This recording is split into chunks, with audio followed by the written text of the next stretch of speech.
contigo, nossa eterna gratidão.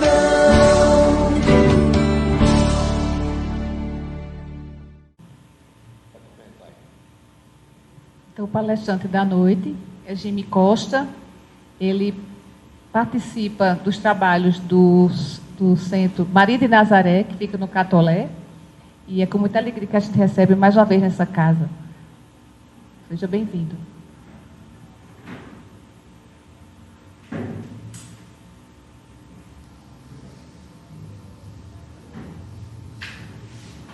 Boa noite a todos. Meus irmãos, nós sempre começamos agradecendo a oportunidade de vir a uma casa como essa, tesouro espiritual que é poder falar com vocês, poder ficar mais perto do seu Fabiano, do qual tenho muita admiração. Então, pela noite de hoje, por tudo que vamos ter aqui juntos, nosso muito obrigado do fundo do coração.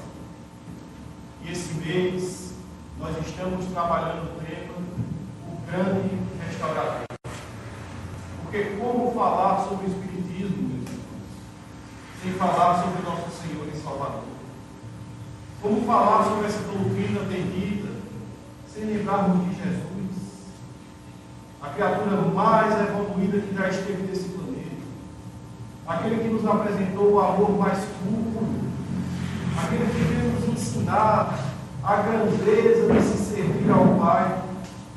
Como falar sobre o Espiritismo sem falar sobre Ele? O Senhor, que veio dos mais altos cumes celestes, apresentar para cada criatura que caminha na humanidade a grandeza de se fazer pequeno, de se fazer o servidor de todos. Como esquecer o nosso Senhor e Salvador, que ao impor as suas mãos sobre os doentes e necessitados, fazia com que a organização celular se refizesse e a pele das criaturas cobertas de chagas voltassem à sua pureza. Aquele que se aproximava e fazia com que os loucos se reequilibrassem. Como esquecer dele? Que os espíritos obsessores o respeitavam e se afastavam diante de sua presença. Como esquecer daquela criatura que foi o maior de todos nós e que até hoje nos convida amorosamente a sermos felizes, aprendendo com Ele, vivendo como Ele viveu, que abre os braços para todos nós e diz a frase que ecoa até hoje em toda a humanidade: vinde a mim, vós que estáis cansados e sobrecarregados, e eu os aliviarei. Essa doutrina é a nova explicação sobre o Evangelho de Jesus, e através do movimento espírita nós conseguimos compreender que o principal da caminhada aqui na Terra é fazer o bem ao próximo, é amar um pouco mais, que nós estamos aqui para evoluir espiritualmente, que o tesouro que vamos encontrar por aqui e que vamos desenvolver cada vez mais são os tesouros do sentimento puro, dos sentimentos elevados. Eis que nós temos Jesus como nosso farol. Como não falar dele, meus irmãos? Aprender com aquela criatura tão iluminada, com o nosso Senhor tão grandioso, os gestos e atitudes que devemos tomar na nossa vida, os caminhos que devemos seguir, ter força de servir sempre, sem esperar nada em troca, sem esperar a gratidão, sem esperar os pagamentos, simplesmente servir ao próximo por força do amor. Eis que o nosso Senhor nos ensinou, e cada vez que nós buscamos esse caminho, somos mais felizes, temos mais segurança no nosso caminhar, a nossa vida se torna mais leve quando nos aproximamos do Evangelho. E essa doutrina vem nos ensinar: vem, meu filho, vem até aqui, esquece toda essa vaidade, esquece a dureza do coração e vem ser feliz, vive como Ele viveu, compreende a grandeza daquele que serve, vem conhecer a felicidade de fazer os outros mais felizes, vem aprender a dar a mão aos caídos, vem aprender, aproxima. e nós buscamos aprender com ele. Buscando também nos contos e nas histórias que Chico Xavier nos trouxe, tentando colocar nossa vida naquelas passagens grandiosas que o grande médico, até nós, buscamos aprender com eles. Chico nos traz, em um dos seus livros, a história de João Rigueira, que era um homem muito bom, que viveu aqui na terra, um homem justo, e que quando chegou no plano espiritual, percebeu que aquele ambiente era melhorado, tudo era mais leve, ele se sentiu melhor, não sentia mais as dores do corpo, que o levaram à morte. Olhava que tudo parecia mais belo, percebeu que a vegetação era exuberante e emanava luz. E João Rigueira ficou muito feliz de estar naquele lugar.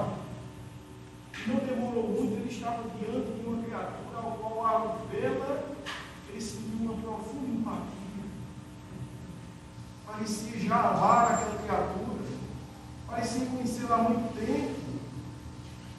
Aproxima-se de João Rigueira, era o seu guia espiritual, um dos espíritos que o auxiliou na caminhada na terra, o que o auxiliou mais de perto. E os dois se abraçam amorosamente. E João questiona de certo que nos conhecemos de outros lugares, porque ao te ver, me senti muito bem. E certo que não é a primeira vez que nos encontramos. E aquele guia espiritual, ou anjo da guarda, chamemos como quiser, diz a ele: eu estive sempre contigo. Tentava te inspirar nos momentos difíceis. respeitei o teu livre-arbítrio, Como tem que ser, mas fiz de tudo para te ajudar. Caminhei bem perto de ti, estive sempre por lá. Por isso tu acreditas que me conheces, porque quando tu adormecias, nós nos reuníamos. e eu tentava te orientar sobre as lutas da vida. Nós nos conhecemos e somos amigos. João Rigueira feliz em chegar à espiritualidade, encontrar uma alma amiga. Diz a ele: então diz-me a função que devo exercer aqui. Fala onde será o meu trabalho, Trabalho, o que eu tenho que fazer. Diz qual qual será a minha ocupação, porque tenho sede de evoluir espiritualmente. igualmente, Quero me tornar uma criatura. melhor. Diz-me o que devo fazer nesse lugar de luz. E o seu guia Espiritual, após pensar um pouco, meu amado irmão, a tua função por enquanto não será aqui. Terás que trabalhar junto aos homens, junto no chão. Diz: mas eu vim de lá há pouco tempo. Lá tudo é mais difícil. A terra está perdida. as criaturas se perseguem. Deixai-me aqui um pouco mais. Terei que renascer agora. Isso é religião. Irás trabalhar auxiliando a eles. Não irás renascer com os outros, mas irás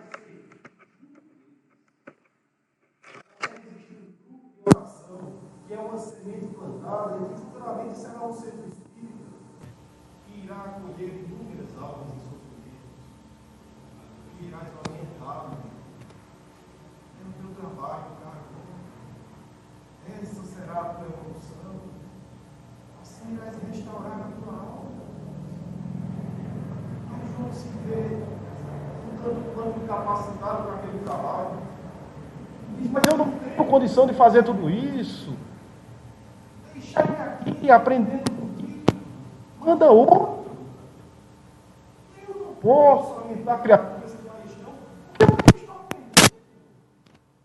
Ademais, eu gostei tanto da vida. Sinto-me mais leve, mais saudável. Eu sofri tanto na vida. O seu guia espiritual diz a ele: João, que eu amava muito. Esqueceste da pequena Rosalva, tua filhinha que ficou na terra.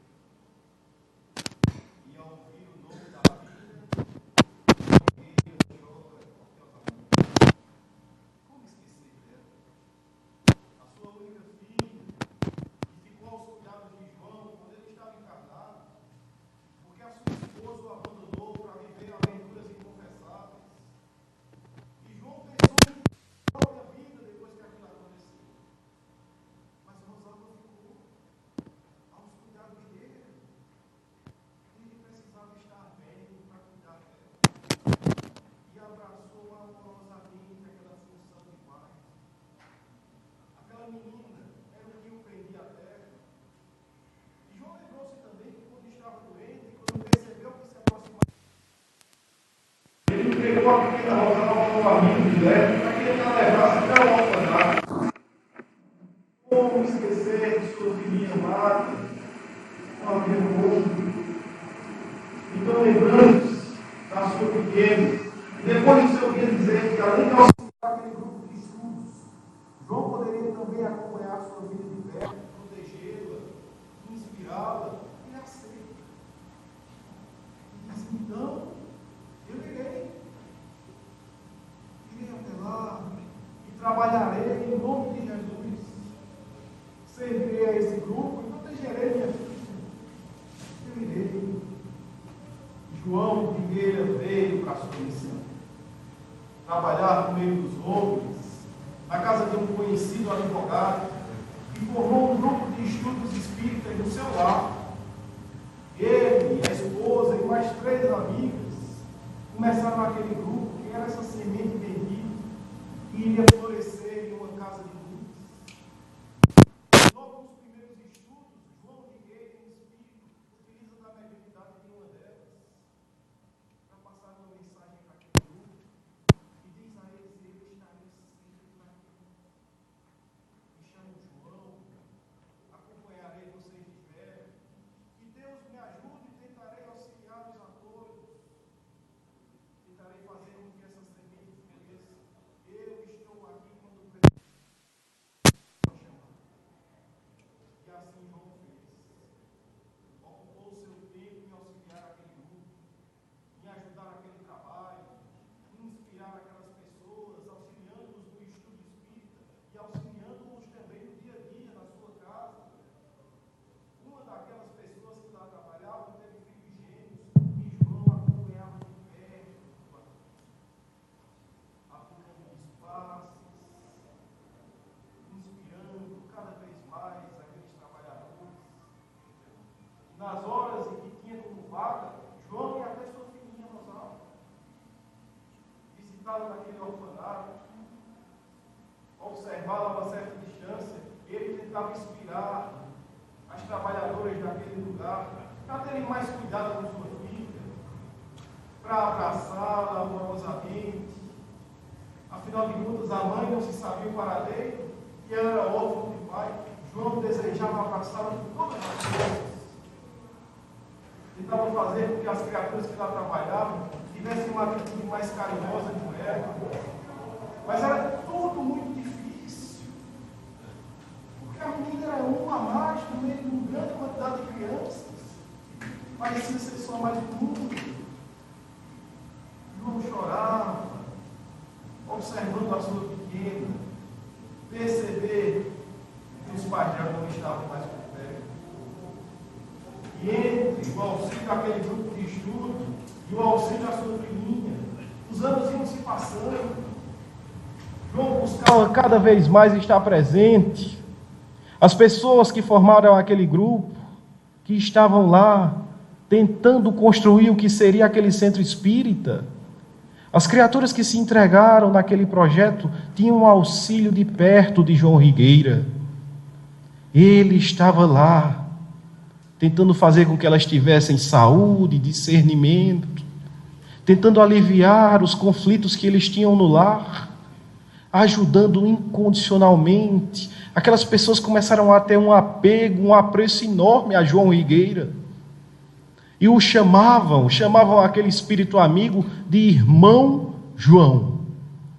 Tamanho o amor que tinham por ele, o respeito. E diziam: o irmão João nos enche de luz, nos traz sempre mensagens edificantes. Ele nos ensina sobre o amor, espírito grandioso que tem iluminado o nosso trabalho. E João seguia com sua luta. A sua filha agora contava 14 anos e não poderia mais ficar naquele orfanato. Então a menina teve que ir trabalhar em uma casa abastada. E os problemas daquela pequena só aumentaram.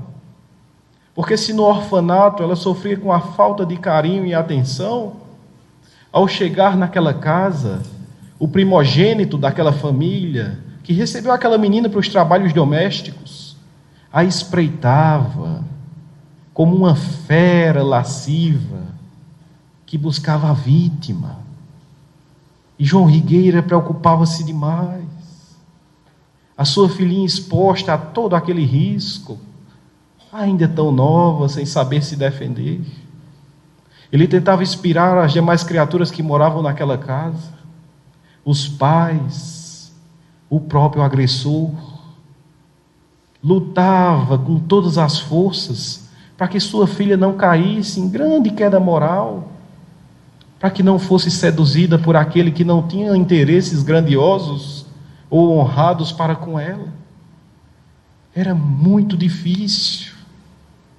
João Rigueira se apresentava nas reuniões do grupo de estudo com um coração em frangalhos, mas mesmo assim ele sempre estava lá. Não demonstrava sua tristeza e, através das comunicações mediúnicas, trazia mensagens do mais alto, mensagens de apoio, de força, para que o trabalho continuasse.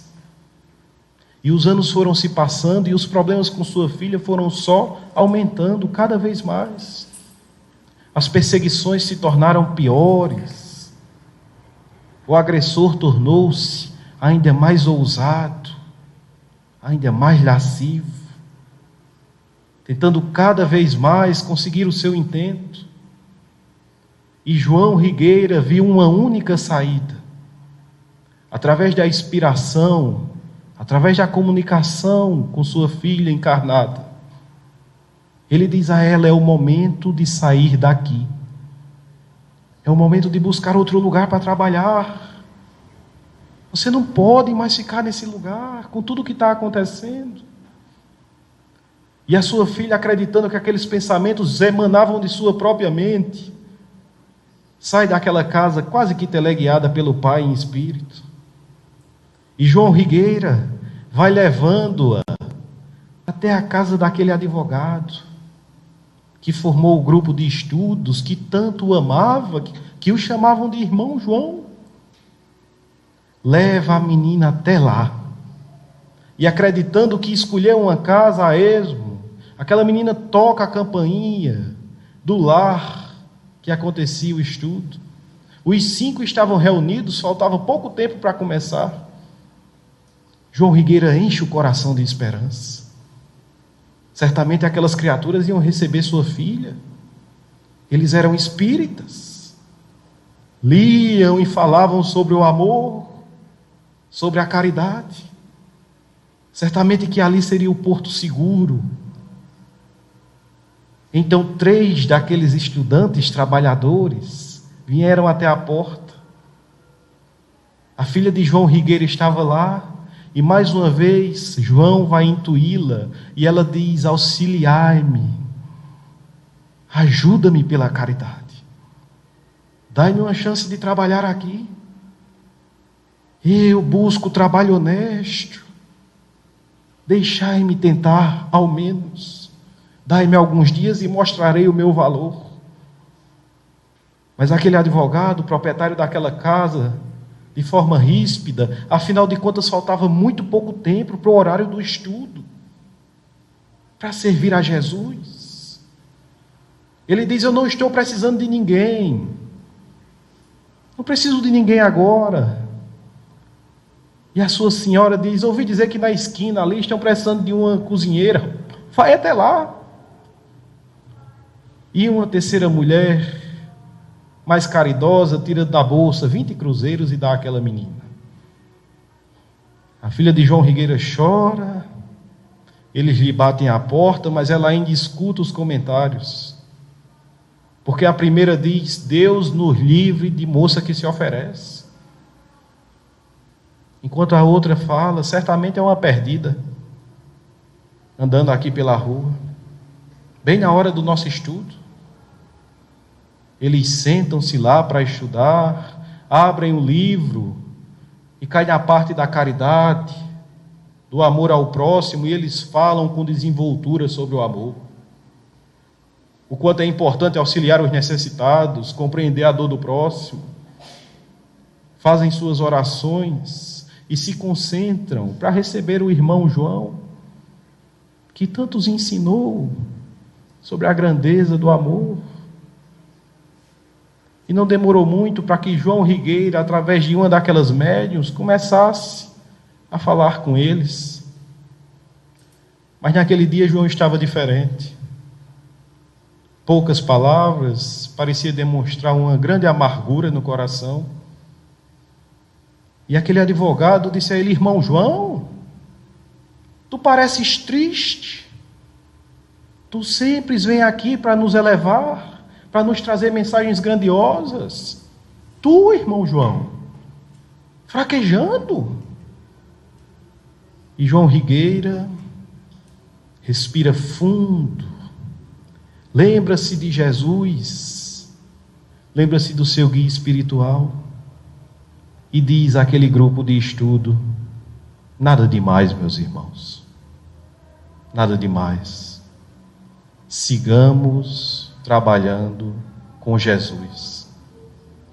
Porque o trabalhador do nosso Senhor e Salvador não espera recompensas nem compreensão.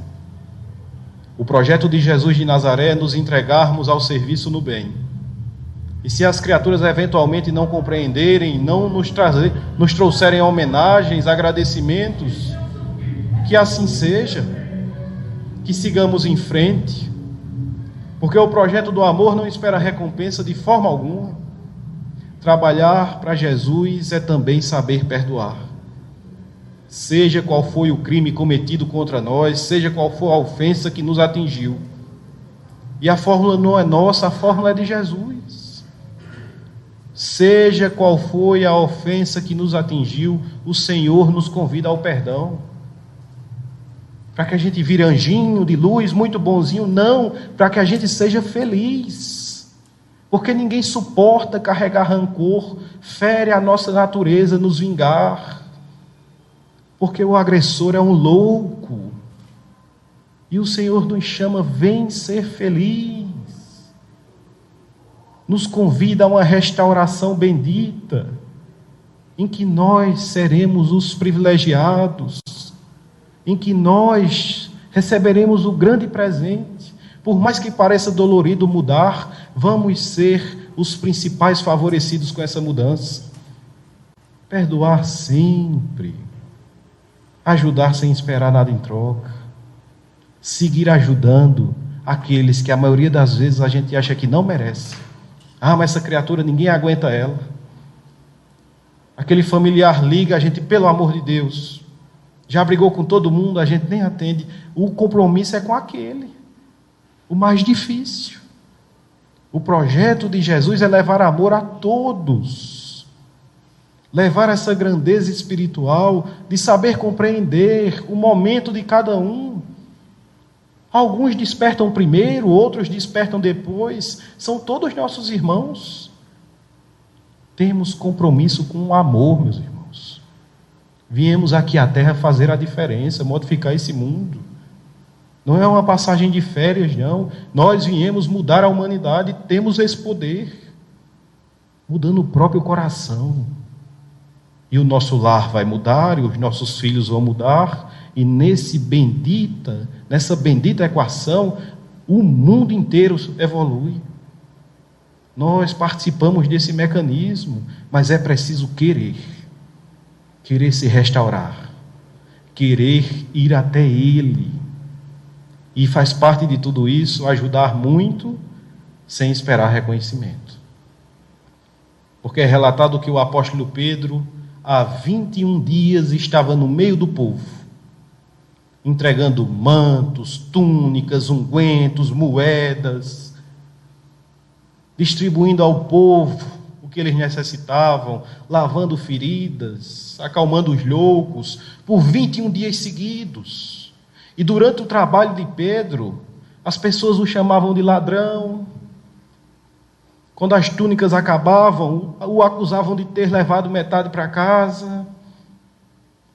As criaturas eram auxiliadas lá, iam para o meio do povo e falavam mal de todo o trabalho e do próprio Pedro.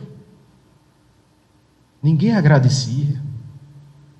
E depois de 21 dias, no meio de todo esse processo, Pedro precisa ficar um pouco a sós. Ele afasta-se dali, aproxima-se de algumas palmeiras, e senta diante do mar da Galileia, observando aquelas águas benditas. Deixa que o vento lhe toque o rosto, e o velho apóstolo deixa uma lágrima cair em seu rosto. Ele começa a pensar se tudo aquilo valia a pena. Toda essa luta, me afastar da própria família, o meu tempo devoltado aos necessitados, e eles me xingam constantemente. Será que tudo isso vale a pena? E aquele velho pescador faz uma oração e começa a sentir do seu lado direito uma presença amiga. E percebe que emana energias que acalmam o seu peito. Ele olha e era Jesus, ainda mais belo do que quando caminhou na terra, grandioso em seu esplendor. E o nosso Senhor e Salvador diz a ele: Pedro, o que fazes? E Pedro responde: penso, Senhor, penso aqui comigo. Estás triste, Pedro? Sim, Senhor, estou triste. Eles me chamam de ladrão. Mas Pedro, se a tua consciência está tranquila, por que te incomodas? Ah, Senhor, 21 dias de multidão é pior do que 20 anos na barca. Nós fazemos tudo por eles, Senhor. E tudo que recebemos são acusações, injúrias. Alguns são agressivos, mestre, e jogam o nosso nome na lama. Eu não suporto mais. Trabalho em nome do amor, e tudo que recebo são agressões. E Jesus afaga-lhe a cabeça e diz a ele: Pedro, o que tu destes a eles? O velho apóstolo pensa um pouco e diz: Senhor, nós distribuímos túnicas, mantos, ungüentos, moedas, peixes, trigo. Pedro, quem te deu as moedas? Joana de Cusa, Senhor, a esposa do intendente de Antipas, que não esquece de nós. E quem te deu o trigo, Pedro? Zaqueu, Senhor, que na sua seara, depois de te conhecer, auxilia os necessitados. E os ungüentos, Pedro, quem te deu? Zebedeu, mestre, que os fabrica em sua própria casa. As túnicas, o manto, o curtidor de couros, Senhor, aquele romano que não esquece de nós. Então, Pedro, e o apóstolo diz: Senhor, o que devo entender? E Jesus o diz: a nossa parte é distribuir a eles o que o Pai permite chegar às nossas mãos. Tu disseste que trabalha pelo amor, pois o amor não espera recompensas, Pedro. Servindo ao Pai, temos a função de aliviar as dores deles. Perdoa-os e não aguarda que eles te entendam. Não agora. E aquele velho apóstolo começa a ter em seu coração e na sua mente uma nova forma de ver o trabalho para Jesus. Amar pelo amor, ajudar as criaturas para a nossa própria evolução, para o nosso crescimento, para a nossa restauração espiritual. Muitas pessoas não vão compreender, muitas serão ainda as acusações. Nós ainda vamos nos deparar com criaturas que vão fazer pouco do espiritismo, acontece ou não? Nós vamos encontrar ainda o preconceito, nós vamos entregar a nossa vida a um projeto, e as pessoas não vão entender, vão tentar diminuir aquilo. vão achar que a gente devia fazer muito mais. É preciso seguir adiante, porque o nosso compromisso é com Jesus. No fim das contas, é conosco e com o Criador, com Jesus de Nazaré. O nosso compromisso é com o bem. As homenagens do mundo, se vierem, tenhamos bom senso para recebê-las, mas esse não é o objetivo. Reforma íntima, restauração da alma, é para isso que estamos aqui.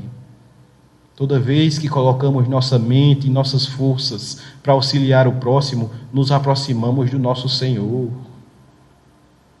E quando a violência for o pagamento do trabalho no bem, tenhamos fé, meus irmãos, de seguir adiante.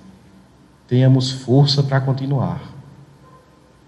Porque quando o apóstolo Tiago foi arrastado no meio do povo pelos soldados do Sinédrio, Pedro observava a certa distância. E a multidão parecia enlouquecida e gritava: morte, morte. Tiago era arrastado e seguia de forma mansa e pacífica. Alguns lhe bateram no rosto, outros lhe rasgaram as vestes, gritavam ofensas. O apóstolo Pedro observava a distância e o seu coração se enchia de amargura. Como eles podem fazer isso? Tudo o que nós fazemos é ajudar. Como eles podem fazer isso? A multidão vibrava com aquele espetáculo horrendo. Tiago era arrastado até o local em que Estevão foi apedrejado.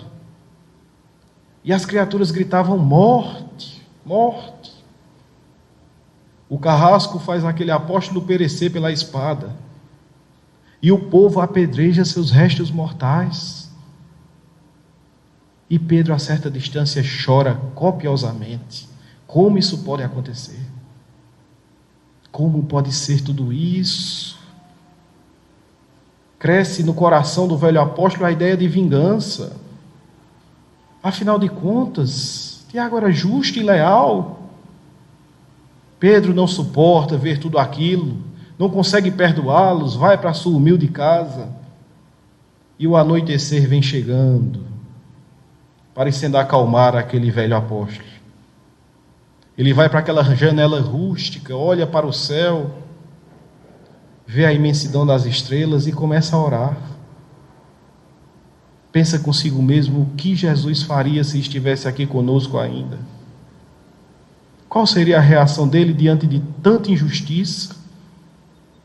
O que ele faria com aqueles traidores? O que ele faria se estivesse aqui? E Pedro começa a sua oração, e não demora muito para que o nosso Senhor e Salvador se apresentasse diante dele. E diante de Jesus, Pedro chora e diz: Senhor, nós estamos como os vermes do mundo. O nosso sangue verte no chão em homicídios impunes, Senhor. As criaturas nos perseguem e criam mentiras contra nós. Jesus se aproxima um pouco mais. Pedro soluçava de tanto chorar, e na hora da dor extrema, ele se aproxima um pouco mais. É assim, ainda hoje, com todos nós não estamos sozinhos. Na hora das dores, ele se aproxima mais. O nosso Senhor afaga a cabeça daquele apóstolo e diz: Pedro, não disse que quem quisesse me seguir pegasse a sua cruz? E Pedro diz: Senhor, eu não tenho medo do madeiro. O que me dói, mestre, são os traidores. Acaso eles não merecem castigo? O que vai acontecer, Senhor, com Amós, que nos vendeu, criando mentiras, buscando enriquecer com a nossa morte? O que vai acontecer com ele? E Jesus o diz: Pedro, tira do teu coração a vingança. Amós viverá. Ah, Senhor, E Joachim, que parecia nos caçar como quem caça animais, que quando estamos reunidos em oração, tem prazer em invadir aqueles lugares e nos prender, que participou da morte de hoje. O que vai acontecer com ele? Qual será o seu fim terrível? E Jesus o diz: Pedro, esquece Joachim e ora por ele. Joachim irá viver. Senhor. E quanto a Herodes, o rei vil que finge não saber que nós servimos a Deus, que fim terrível terá aquele rei da maldade, aquele assassino cruel? E Jesus o diz: Pedro, perdoa Herodes. Herodes viverá. E para aqueles que caem no abismo moral, a vida em si é grande dor. Mais adiante eles encontrarão remorso, e o remorso trará tanto fel, que trará para eles também a sentença que eles mesmos lavraram contra si. Esquece a eles e os perdoa, Pedro.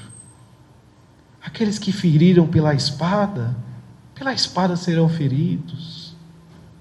De nossa parte, é preciso perdoá-los.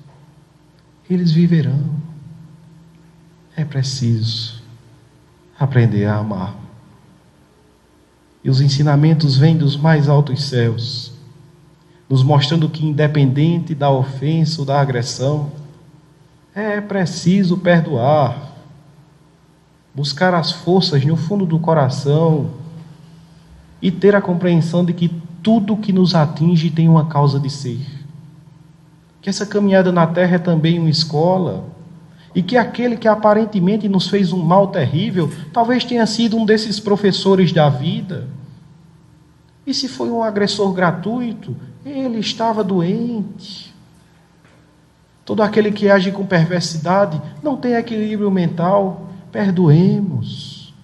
Nós que tanto desejamos nos aproximar de Jesus, tenhamos a força de agir como Ele nos ensinou. Tenhamos a compreensão de que muitas vezes os ensinamentos benditos vão de encontro aos nossos costumes, aos nossos hábitos. É preciso mudar velhos hábitos. Por isso Ele era o grande restaurador.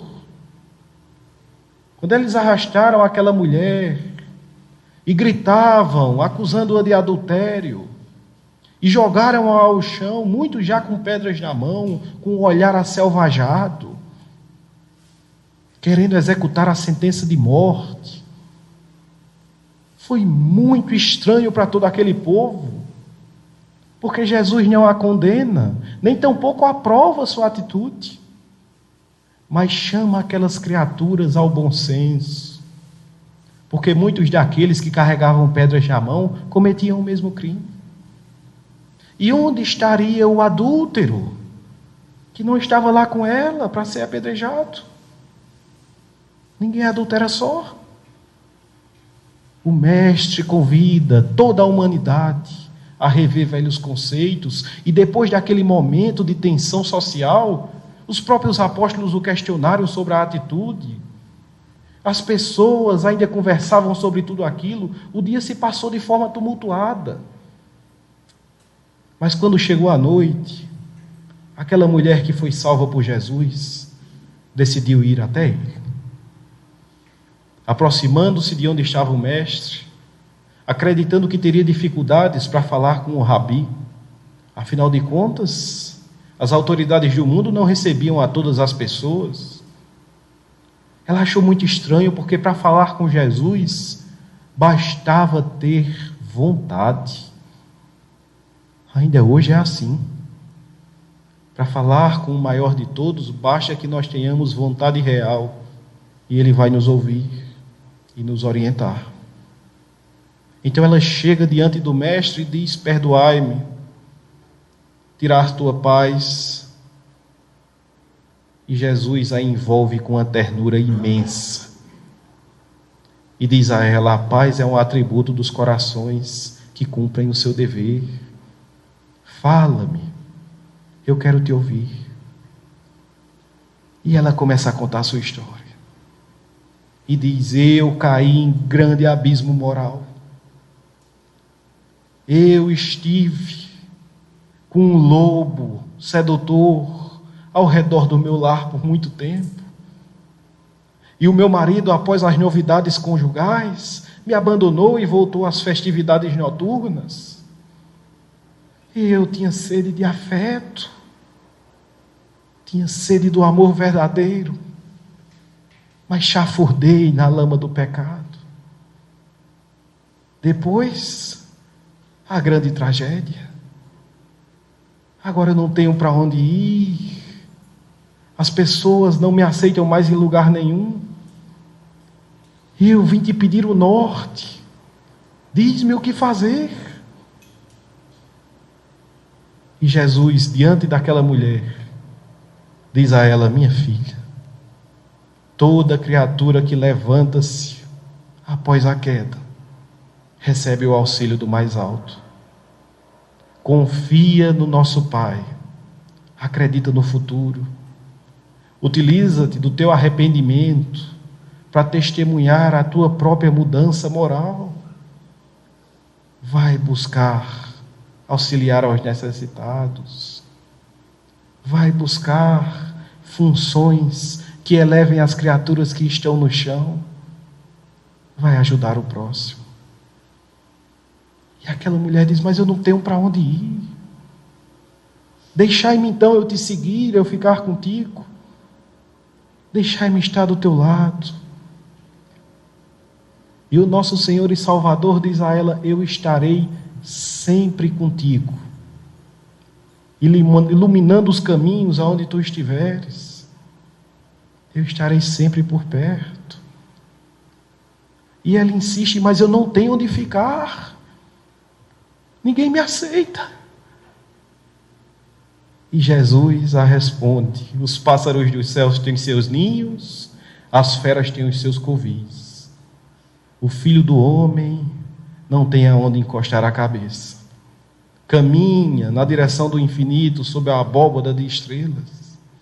Confia no futuro e segue testemunhando a tua mudança. E aquela mulher sai dali. Aquele encontro com Jesus iria modificar a sua existência. Porque como ela não tinha mais para onde ir, como a sociedade não lhe aceitava mais por perto, ela vai aonde estão os desgraçados, aonde estão os doentes, os abandonados, e começa a ajudá-los, começa a auxiliá-los, a limpar as feridas dos leprosos, a recolher os idosos abandonados na rua. Essa é a sua nova forma de viver. E os anos vão se passando, aquela criatura vai transformando a sua alma. E 11 anos se passaram. Agora ela tinha um abrigo na cidade de Tiro, onde peregrinos podiam se abrigar, onde doentes eram recebidos. E um dia chegou até aquele abrigo uma criatura coberta de chagas, sem conseguir ver, moribundo, prestes a desencarnar. E como era de costume, aquela mulher o recebe, lava suas feridas, dá-lhe ungüentos, chás. E quando aquele doente desperta, ela fala para ele sobre Jesus. Porque assim ela fazia com todos que chegavam. Contava sobre aquele homem que veio ao mundo e que era todo amor, e que um dia salvou a vida dela.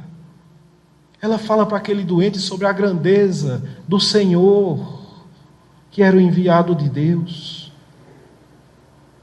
E aquele homem doente, coberto de feridas, diz a ela: como tu podes saber que isso é verdade? Acaso tu estiveste com ele? Estivesses perto dele, ouviste ele falar? E ela diz que sim. Eu estive diante dele e ele salvou a minha vida. E aquele homem prostrado naquela esteira Diz a ela: eu também o encontrei, mas eu não soube aproveitar a presença dele. Eu, em verdade, o odiei e me afastei amargurado. E ela o questiona: mas o que ele te fez? E aquele homem diz: ele perdoou a minha mulher, que adulterou contra mim, livrando-a da morte, e a mim ele não disse uma palavra de conforto. Eu não quis mais ouvi-lo, afastei-me cheio de ódio, ganhei o mundo, e os anos foram se passando, e eu me deparei com a verdade. Percebi que enlouqueci a minha mulher de tanta dor. Percebi que os meus vícios, minhas quedas morais destruíram a minha casa. Com o passar dos anos, eu percebi que a amava e desejei do fundo do coração reencontrá-la. A busquei em inúmeros lugares, mas parecia que eu não merecia mais estar com ela, porque antes de encontrá-la eu adoeci, perdi a visão, quase morro, e agora estou aqui. E aquela mulher o reconheceu. Era o seu marido. Ela pega na mão daquele homem e diz a ele: descansa, dorme, tu precisas descansar. Eu velarei teu sono e cuidarei de ti. Descansa e acalma o teu coração, porque nós dois encontramos a Jesus. Porque o projeto de amor que o nosso Senhor trouxe à terra restaura os corações que aqui estão, e com todas as forças do nosso coração nós devemos buscar essa restauração bendita. Ele continua de braços abertos, nos convidando: vinde a mim, vós que estáis cansados e sobrecarregados.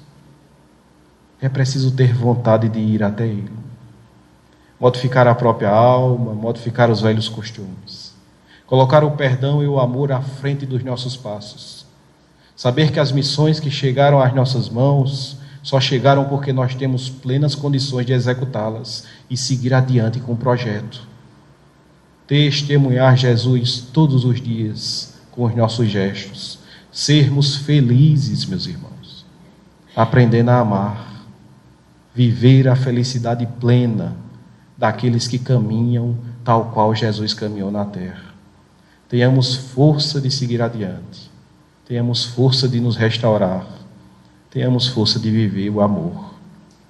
E por todo o amor que sempre circula nesta casa de luz, pela ligação que tivemos em nossos corações e que eu espero nunca se desfazer, pelas luzes benditas que descem dos céus e tocam nossos corpos, curando-os e curando nossas almas, pelas falanges franciscanas que nos ajudam aqui nessa casa bendita, eu gostaria de agradecer e suplicar a nossa mãe Maria de Nazaré, que com seu manto de estrelas envolva todos os lares aqui representados. E suplicar ao nosso Senhor Jesus, que com suas mãos benditas envolva os nossos corações ainda tão machucados. Muito obrigado pela paciência de vocês, meus irmãos. Que Jesus seja conosco hoje e sempre.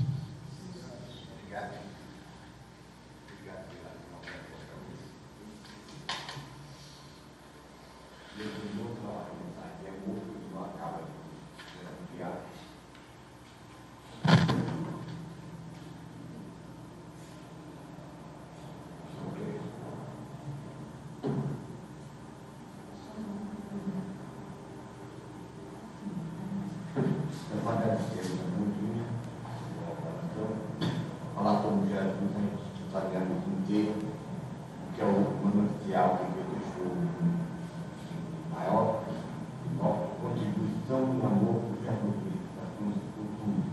Ele é o superlativo de todo o amor do ser humano, conheceu em todas as fases da evolução da vida. falar sobre o que nós passaremos por isso, complementando, prestando homenagem